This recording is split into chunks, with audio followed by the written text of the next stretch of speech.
when Marc, our founder, rescues the dogs from Asia, from the slaughterhouses, then he brings them over here, and then we adopt them out. So basically our procedure is they live here in our foundation, and we have a lot of people that come in daily doing volunteer visiting, and that's how most of our dogs end up getting adopted.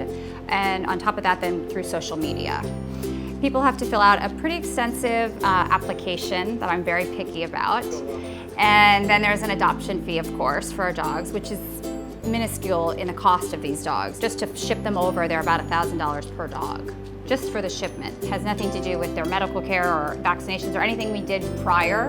And then when they come here, our adoption fee is $400. You know, it's always about instinct too. It's when you meet them, you sort of go, oh, do I like this person? Is this person, do I trust this person? What's the vibe I'm getting? Most important to me is finding the best homes. Even though I cry every time I give a dog to a new home, because I love them all so much. Everybody here, everybody who works with dogs, we all fall in love because we're here all the time. The big picture is the movement, is the stopping the torture and the abuse of these animals worldwide, not just in Asia. I mean, Asia is obviously one of the big culprits of it, South Korea specifically, because they're the largest meat eaters, dog meat eaters, cat meat eaters. You know, it's legal to eat dog meat in our country, which is bizarre.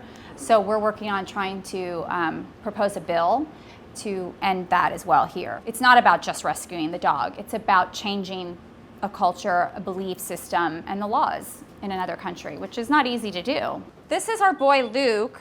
He's actually in our PSA, the celebrity PSA that we have with Matt Damon.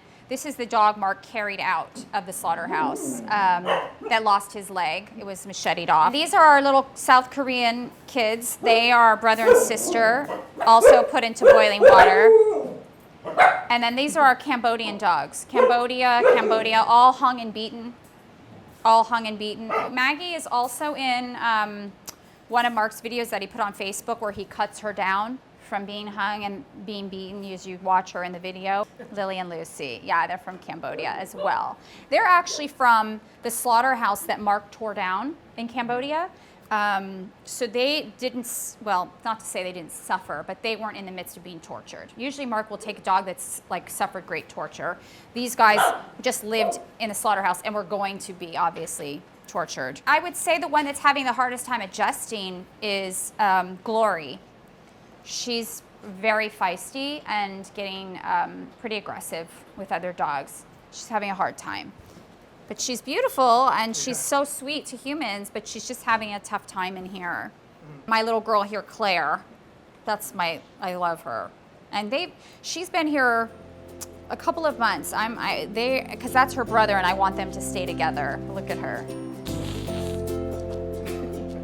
She's like modeling. Yeah, that's it.